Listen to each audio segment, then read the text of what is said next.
유산 후에 가장 신경 써야 될 게 뭘까요? 네, 바로 유산 후 피고임, 그리고 자궁 내막 유착. 이게 제일 중요합니다.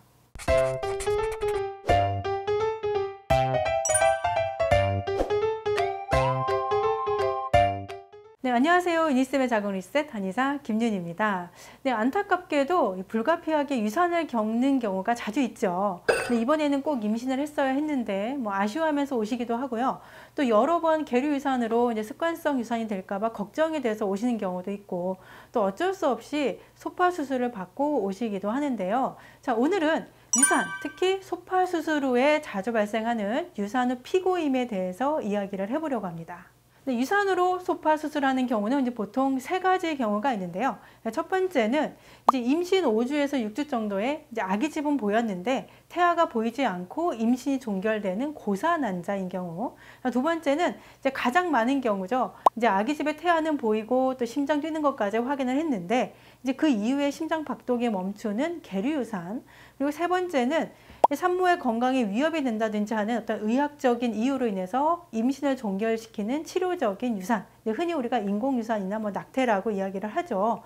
소파 수술은 말 그대로 태아와 그 외 임신 부산물들을 기계를 모두 긁어내는 수술이에요. 그래서 이게 너무 세게 긁으면 자궁 내막에 상처가 나기가 쉽고요. 또 자궁을 또 구석구석 소파하지 않으면 태반이 남는 불완전 유산으로 이어질 수도 있고, 그래서 후유증을 남기게도 되죠. 근데 이게 간단한 시술처럼 보여도 사실 굉장히 어려운 시술인 거 다들 알고 계실 겁니다. 소파 수술은 자궁 내막에 상처가 나는 것이기 때문에 출혈이 발생을 하게 되는데 수술 후 3일 이내에는 출혈량이 좀 많기는 하지만 생리 때보다는 조금 적은 편입니다. 그리고 자궁 내막이 점차 회복이 되면서 출혈량이 조금씩 줄어서 보통 2주 이내에는 거의 출혈이 멈추어야 돼요.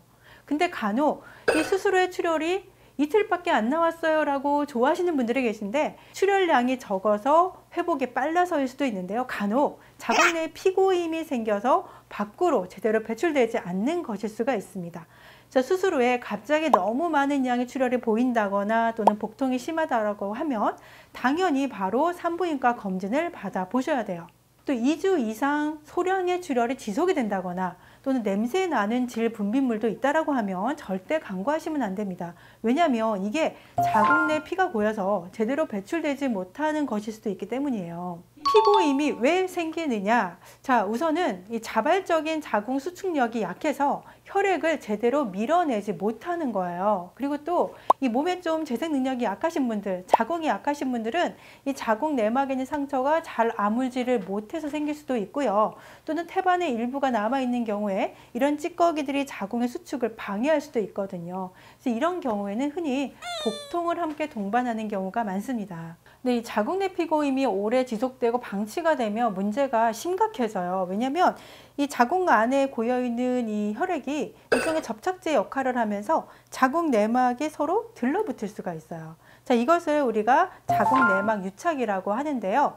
부분적으로 들러붙기도 하고 또는 전체적으로 많은 부분이 들러붙기도 합니다. 유산 후에 제일 중요한 거 바로 자궁 내 피고임. 네, 보통 소파 수술 후에 산부인과에서 일주일 후에 다시 초음파 검진이 있을 거예요. 피고임은 없는지 또는 자궁 수축은 잘 되고 있는지 꼭 가서 확인을 하셔야 됩니다. 그래서 보통 피고임이 계속 있는 경우에 재수술을 진행을 하기도 하거든요.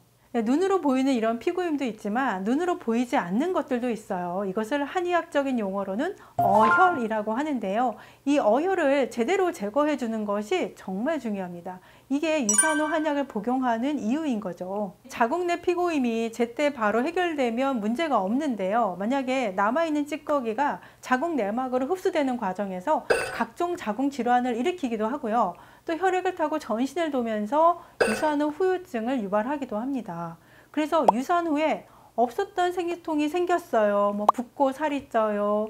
생리불순이 생겼어요. 턱 주변에 여드름이 많이 나요. 생리량이 줄었어요. 질염과 방광염이 잘 생겨요.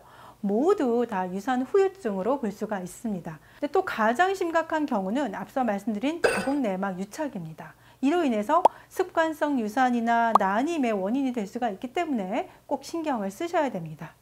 특히 산모의 나이가 많을수록 또 유산의 시기가 더 늦어질수록 또 소파 수술의 횟수가 많을수록 이 자궁 내막의 손상이 많아지고요. 또 자궁 회복이 느리기 때문에 후유증을 더 남길 수 있습니다. 그래서 더욱더 신경을 쓰셔야 합니다. 네, 오늘은 유산 후에 가장 신경 써야 할 자궁 내 피고임 그리고 자궁 내막 유착에 대해서 말씀을 드렸고요. 다음에는 유산 후에 반드시 체크해야 할 체크리스트 5가지 알려드리도록 하겠습니다.